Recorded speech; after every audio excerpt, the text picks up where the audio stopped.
back or going towards Tabuk, the war, Ghazwa of Tabuk. And on the way, they found a young man, Shab, it's mentioned. Shab is a youth. And what he was doing, he was in the marketplace. He wanted to buy camels. And the companions and the Holy Prophet saw this person. And he was buying Abi'iratan Siman. Siman means fat. He was looking for the big camels. The ones that are the pricey camels. And the companions saw that, mashallah, this young man is buying big camels. What is he going to do with this? And the companions said something to the Prophet. They said, لو كانت قوة هذا وجلده والسمن أبعرته في سبيل الله لكان أحسن. Oh Prophet, this man is good. But if he would have spent these camels that he has, he would have given them in the way of Allah. Its skin, its milk. Sorry, here it doesn't mention milk. Its strength, its skin, and its oil and fat would be good for the way of Allah. We could use it in the way of Allah. The Prophet says, let's speak to this guy. He called him over. And he says that, why do you want these big camels? Why are you looking to get these, mashallah, it's like a very pricey object. Why are you getting this? And look at his answer. He says, Ya Rasulullah, li zawjatun, I have a wife. Wa iyalun, I have a family. فَأَنَا أَكْسِبُ بِهَا مَا أُنْفِقُهُ عَلَىٰ عِيَالِي. I'm trying to earn income so that I can pay my nafaqa, I can pay my dues to my wife, to my family, they can live a comfortable life. وَأَكُفُّهُمْ عَنِ النَّاسِ.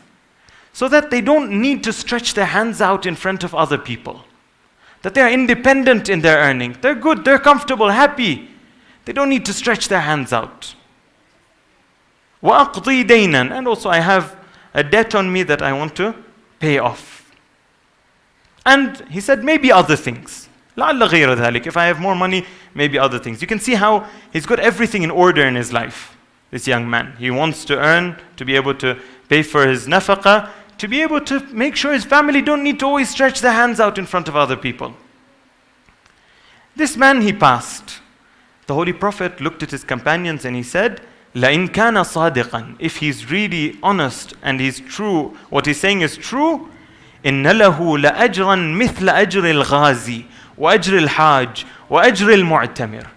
He has the reward of a person that fights in the way of Allah. Ghazwa is a war. Ghazi is the one that fights. That's why we say Ghazi to Hazrat Abbas. Ghazi means a warrior.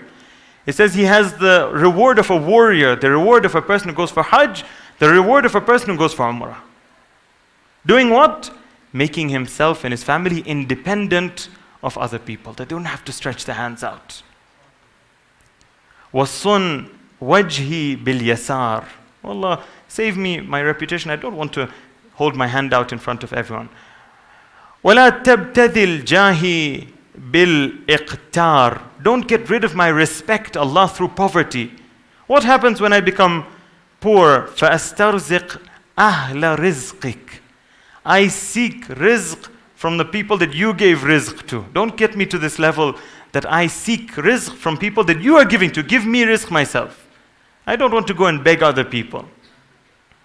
وَاسْتَعْطِيَ شِرَارَ خَلْقِكَ. I have to deal and work with the worst of your creation through this. فَأَفْتَنِنَا بِحَمْدِ مَنْ أَعْطَانِي. I get caught up. Look at this. The beautiful thing is this. Now, before I enter this line, is it wrong to take favors from other people? No. Is it wrong to even work for other people? No. Is it wrong to even ask for a request and maybe a loan at times from other people? If needed, no. So where is the issue then? Here's the issue. فَأَفْتَنِنَا بِحَمْدِ مَنْ أَعْطَانِي. This person gave me something, Allah, now I have to go and thank them. I have to tell them, if it wasn't for you, where would I be? You are the one that saved me in my tough times. I need you in my life. Please don't get rid of me. This is munajat. This is how we're supposed to be speaking to Allah. But this person speaks to this person. We're not supposed to take favors from people in a way that we think that they are the provider. That if they decide tomorrow that, sorry, we are going to remove you, we're laying off workers, no, we don't want you. That a person says, Ya Allah, what do I do now? Where do I turn? I have nobody to go to. No. But taking favors from people is not a problem. وَأَبْتَلَى بِذَمِّ مَنْ مَنَعَنِي. The person that refuses me something, what happens? I can't insult them. I can't say anything about them. Sorry, the person that refuses me, I start insulting them. This person didn't give me. This person didn't provide for me. He's not a person that cares for the community. See, what happens is now your mind is focused on these people, not Allah, who's the real provider. وَأَنْتَ مِن دُونِهِمْ وَلِيُّ الْإِعْطَاءِ وَالْمَنِّ. Whereas you are the one that really provides for me, Allah. These people are just people in the middle that you've kept. وَأَنْتَ مِن دُونِهِمْ وَلِيُّ الْإِعْطَاءِ وَالْمَنْعِ. Very beautiful line that explains that the real people, the real entity we must rely on is Allah. These people, we have to see them as intermediaries. When they give me, alhamdulillah. When they don't give me, it's okay. Allah is there for me. And the last line we'll speak about today, Allahumma salli ala Muhammadin wa alih warzuqni sihhatan fi ibadah. We ask for health for different reasons. Oh Allah, give me health so that I can do sports. Give me health that I can walk around. Give me health. All of these are good. But oh Allah, I want health so that I can do your ibadah. There's a story of Imam Khomeini where at the end of his life, near the end of his life, the doctors told him, oh Imam Khomeini, you're having a problem with your eyes. He went and he complained. He said, my eyes are having a problem. They told him that, look, what do you do in your daily day? He says, I do this, this, this. One of the things that he does, he's saying, I recite the Quran. So they said, this is the one. You need to stop reciting the Quran. You stop reciting the Quran, inshallah, your issues will go away. He says, what is the point of your prescription? What kind of a prescription is this? I want my eyes so that I can recite the Quran. If you tell me not to recite the Quran, what's the purpose of these eyes? I want my eyes to recite the Quran. Sihhatan fi ibadah. I want health, I want strength, I want ability so that I can worship you. That's the purpose of this. Wa faraghan fi zihadah. Allah, I want that free time, that space of mind, that clarity so that I can exercise zuhd. Zuhd is often translated as abstinence. Abstinence, maybe that's not even a familiar word for us. Abstinence means to refrain from using the blessings of Allah. It's not an accurate translation of zuhd. Zuhd means that a person doesn't have any attachment to this world. Even when the blessings are there, even when they're not there, a person isn't attached to these. A person's real attachment is to Allah. There's a story about zuhd that might explain it well rather than me speaking about it a lot. That there was a time where a person sees a dream. It's a very interesting dream. I'm sure many of you have heard this. If you haven't, it's a very interesting story. That a person sees a dream and he sees that shaitan is standing there, and shaitan has all sorts of ropes around different people. Different people, he has ropes. By the way, I'm quoting a dream. Dreams in Islam don't hold value in themselves, that we start taking fatwa and we start taking Quran and hadith from dreams. Dreams are not meant for that. But this concept is a real concept that somebody saw in a dream. So we will use the dream as a part of the story. Otherwise, we don't take our religion from dreams. Please don't make this mistake. He sees that there's ropes around different people. And he sees that there are different types. Some are very thin, some are very thick, some are made of leather, some are made of metal, some are made of steel.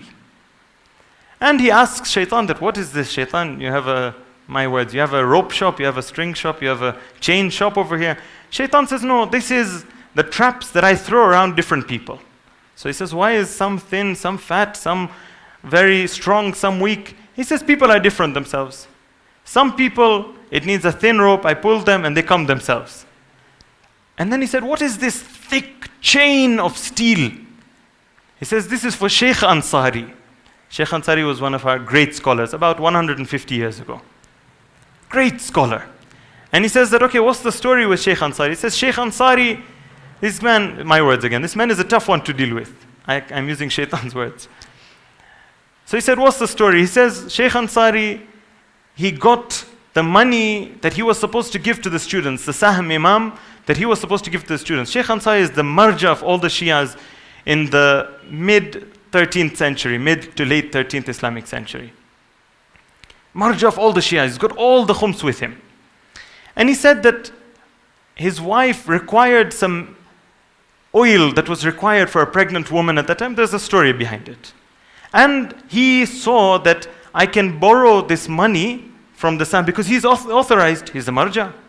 He can borrow this money and return it before the students need to receive the money. It's halal. So Shaitan says this rope was very strong.